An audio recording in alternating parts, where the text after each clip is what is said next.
ಜಲ್ಲಿ ಕ್ರಷರ್ನಿಂದ ನಾಗನಾಳ ಹಾಗೂ ಸುತ್ತಮುತ್ತಲಿನ ಗ್ರಾಮಸ್ಥರಿಗೆ ಯಾವುದೇ ರೀತಿ ತೊಂದರೆ ಆಗ್ತಾ ಇಲ್ಲ, ಸುಳ್ಳು ದೂರುಗಳನ್ನ ಪರಿಗಣಿಸಬೇಡಿ ಅಂತ ಹೇಳಿ ಆಗ್ರಹಿಸಿ ಕೋಲಾರ ಜಿಲ್ಲಾಧಿಕಾರಿ ಕಚೇರಿ ಎದುರು ಗ್ರಾಮಸ್ಥರು ಪ್ರತಿಭಟನೆ ನಡೆಸಿದರು. ಇವತ್ತು ದಿವಸ ನಾವು ನಾಗನಾಳ,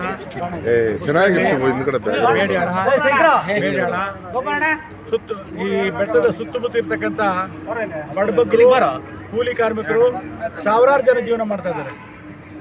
ಆದರೆ ಇವತ್ತು ಯಾರೋ ಒಬ್ಬರು ಸಣ್ಣ ಪುಟ್ಟ ಅಭಿಷೇಕೋಸ್ಕರ ಬಂದು ಗಲಾಟೆ ಮಾಡಿದ್ದಾರೆ, ಕ್ರಷರ್ ಬೇಡ ಅಂತ. ಕ್ರಷರಿಗೆ ಸಾವಿರಾರು ಜನ ಜೀವನ ಮಾಡ್ತಾರೆ. ಇವಾಗ ಸರ್ಕಾರ ನಿಯಮಗಳ ಪ್ರಕಾರ ನಾವು ಕ್ರಷರ್ ಮಾಡಿರೋದು, ಅರ್ಥ ಆಯ್ತಲ್ಲ. ನಿಯಮ ಬಿಟ್ಟು ಚಾರ್ಜ್ ತಪ್ಪಿಲ್ಲ. ಆದ್ದರಿಂದ ಕ್ರಷರ್ ಇವಾಗ ನಮಗೆ ಅವಶ್ಯಕತೆ ಇದೆ. ಇನ್ನು ಅನೇಕ ಬಡವರು ಬಗ್ಗರು ಕೆಲಸ ಮಾಡ್ತಾರೆ, ಅರ್ಥ ಆಯ್ತಾ. ಕಲ್ಲು ಬಂಡೆ ಮತ್ತು ಲಾರಿಗಳು, ಟ್ರಾಕ್ಟರ್ಗಳು ತಗೊಂಡು ಸಾವಿರಾರು ಕೋಟ್ಯಾಂತರ ರೂಪಾಯಿ ದುಡ್ಡು ಖರ್ಚು ಮಾಡ್ಕೊಂಡು ಇದಿಟ್ಟಿದ್ದಾರೆ, ಅನೇಕ ಕಾರ್ಯಕ್ರಮಗಳು ಮಾಡ್ತಾ ಇದ್ದಾರೆ. ಆದರೆ ಇವತ್ತು ದಿವಸ ಬೇಡ ಅಂತ ಹೇಳೋದು ಸಮಂಜಸ ಅಲ್ಲ. ಯಾರೋ ಒಬ್ರು ಕಿಡಿಗೇಡಿ ಇವತ್ತು ಹೇಳ್ಬೋದು, ಅದಕ್ಕೆಲ್ಲ ಕಿವಿಕೊಡ್ಕೊಡು ಸರ್ಕಾರದವರು. ಆದರೆ ಸರ್ಕಾರ ನಿಯಮದಂತೆ ನಾವು ಮಾಡಿರೋದು. ಸರ್ಕಾರ ಏನು ಕಾನೂನು ನಾವು ಮಾಡಿದಾರೋ ಆ ಕಾನೂನು ಒಳಪಟ್ಟೆ ನಾವು ಕ್ರಷರ್ ಮಾಡಿರೋದು. ಆ ಕಾನೂನು ಬಿಟ್ಟು ಯಾವತ್ತೂ ಮಾಡಿಲ್ಲ. ಆದ್ದರಿಂದ ಎಲ್ರಿಗೂ ಸಹಾಯ ಆಗುತ್ತೆ. ಆದ್ದರಿಂದ ಕ್ರಷರ್ ಬೇಕೇ ಬೇಕಂತೇಳಿ ನಮ್ಮ ವಾದ. ತಾಲೂಕಿನ ನಾಗನಾಳ ಗ್ರಾಮದ ಸರ್ವೆ ನಂಬರ್ 41 ಮತ್ತು 42ರಲ್ಲಿರುವಂತಹ ಸೋಮಶೇಖರ್ ಅವರಿಗೆ ಸೇರಿದ ಜಲ್ಲಿ ಕ್ರಷರ್ ಕಾನೂನುಬದ್ಧವಾಗಿ ಅನುಮತಿ ಪಡೆದು ಹಲವಾರು ವರ್ಷಗಳಿಂದ ಕಾರ್ಯನಿರ್ವಹಿಸ್ತಾ ಇದೆ. ಆದರೆ ಕೆಲವರು ಸುಳ್ಳು ಆರೋಪಗಳನ್ನ ಮಾಡಿ ಕ್ರಷರ್ಗಳನ್ನ ನಿಲ್ಲಿಸುವುದಕ್ಕೆ ಯತ್ನಿಸ್ತಾ ಇದ್ದಾರೆ.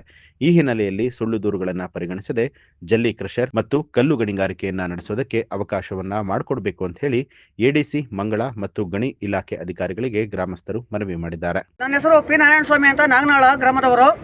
ಬಂಧುಗಳೇ, ನಾವಿಲ್ಲಿ ಸೇರಿರೋದು ಯಾಕಪ್ಪ ಅಂದರೆ, ನಮ್ಮ ನಾಗನಾಳ ಗ್ರಾಮದಲ್ಲಿ ಸರ್ವೆ ನಂಬರ್ 42ರಲ್ಲಿ ಸೋಮಣ್ಣ ಅವರು ಜಲ್ಲಿ ಕ್ರಷರ್ ಮಾಡಿದ್ದಾರೆ.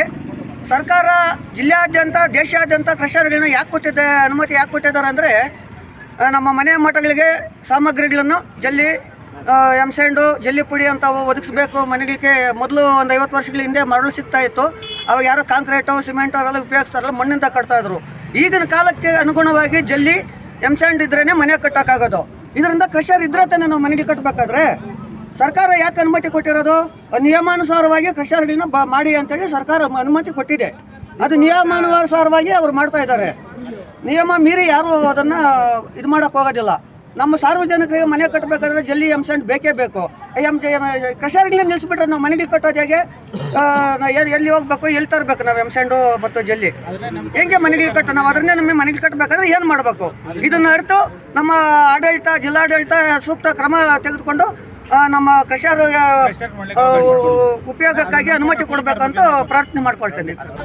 ನ್ಯೂಸ್ ಅಲರ್ಟ್, ನಿಮ್ಮಿಂದ ನಿಮಗಾಗಿ.